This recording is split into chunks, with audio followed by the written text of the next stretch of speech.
Hello everyone, it's Eric here, and in today's video I'm going to be commenting on the most recent article from Warhammer Community about the return of the Orc and Goblin tribes.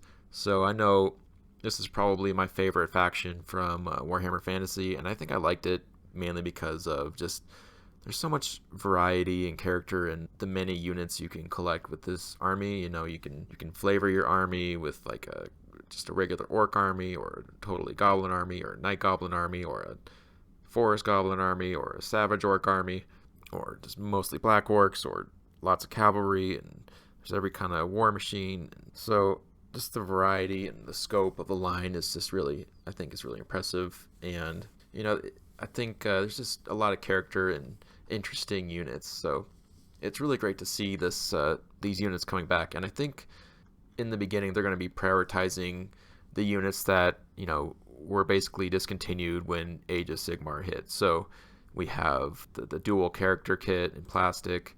We have the orc boys mob. It was all in plastic. That was basically discontinued in AOS.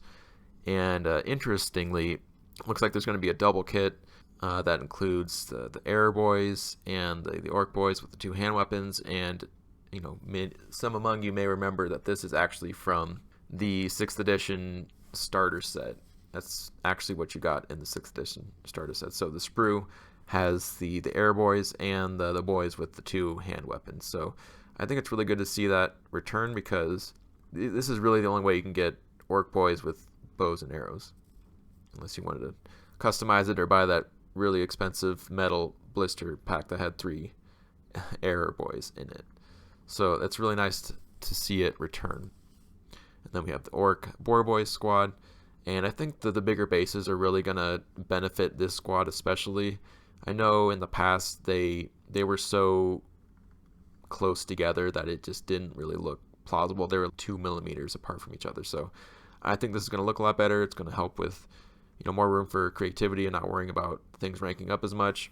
And I think it's going to help the orcs too, because they were always kind of bigger and bulky, and they have weapons they're brandishing to their sides, and they have a bit more of a dynamic pose. So I think the 30 millimeter bases will help. So it's good to see. It's very good to see. And then we have the orc boar chariot. I think this kit is just looking a bit old in the tooth compared to the new boars, which are very dynamic and a bit more expressive. These just look a bit, they're a bit older, but you know, I guess it's fine. I guess I wish that they would just remake it with the new boars, but we have the black orcs. It's going to be really nice to see. I think, again, like I said before, these are really big models for 25 millimeter bases. So, and you know, they have their weapons, and some of them are holding their arms to their side. So them having the bigger bases is really going to help with just playing the game and ranking up. So it's going to be good to see. And yeah, the scope of this return of the Orc and Goblin army is going to be pretty big, it seems like, because there's so many units. Like I said before, there's so many ways you can run the army, and they're not even talking about savage orcs or savage orc boar boys or river trolls, or, you know, there's a lot of things that are in Age of Sigmar that they kind of left out. But you know, they're still in the army book, but you just have to buy the AOS kits. So, and then they're bringing back some Forge World kits and some Night Goblin stuff. This looks really nice. And it looks like they're going to be converting some old metal kits to Forge World resin. So it looks like there's going to be the Orc Warboss on the Wyvern and the Orc and Goblin Giant. So if you don't know what the Orc and Goblin Giant is, I believe it's this giant. So it's this one, the one that's a bit more proportional, not as lanky, say, as like this one. This is the Marauder Giant, which they said they're also going to be bringing back. And they also said they're going to be bringing back the Forge World Bone Grinder Giant, which is really big. And of course, there's also currently available the Plastic Giant, which was originally in Warhammer Fantasy. And this is nice because it's available right now. And you know, there's a kit with 3 of them if you want pretty massive savings. And you know, if you're a bit weary about buying an Age of Sigmar kit for Warhammer the Old World, you know, also realize that you wouldn't even have to buy an extra base for it. It literally comes with a square base inside the sprue for the giant. So I think that's pretty cool. And it's kind of awkward to see a square base in your Age of Sigmar kit, but you know, it is what it is, I guess. And then we have returning in metal. It looks like the Rock Lobber and the Night Goblin characters. So there's so much stuff coming back. This is really cool. And I think it's interesting that they're going to be bringing back Orc Big Guns, because those are very old. And if they're what I remember, if they're talking about what I think they're talking about, then they're going to look quite different than the current kind of design aesthetic of the modern orcs. So, and then there's going to be more made to order kits, trolls, stone trolls, and I'm really looking forward to Snarlings. I know those are some of my favorite kits growing up. Yeah, this is really exciting to see.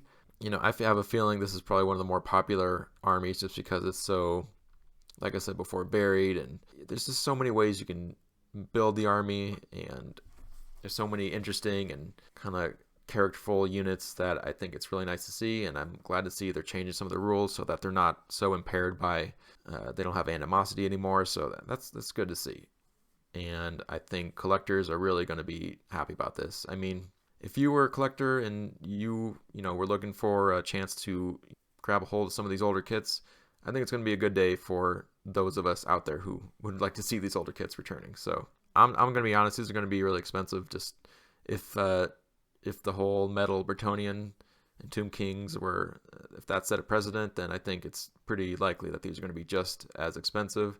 So yeah, and I get it that you know, these are older models, except for two models that are going to be new, which are the Black Orc boss and the Shaman. So these are new, and they're in resin, forge roll resin, and everything else is going to be older kits. So I know some people may think it's not, you know, worth it to be paying modern prices for older kits. And I know a lot of people would be saying every kit that Games Workshop produces is too expensive. So there's that argument. And you know, I haven't run through the numbers of what's inflation and adjusted, and yeah, I don't know. I mean, I'm sure people have looked into it. I'm not sure, but it's kind of a niche thing. But I don't know. I'm looking forward to it, and I'm sure a lot of people will. Although I'm sure there's going to be a lot of people that say, you know, it's not worth it. These are older kits, and how dare they charge modern prices for older kits? And yeah. I've heard it. I've heard all the sides. So if you're excited for this, let me know in the comments below. I'd love to hear your feedback. If you like my content, please consider liking and subscribing. And as always, have a great day. Thank you. Bye-bye.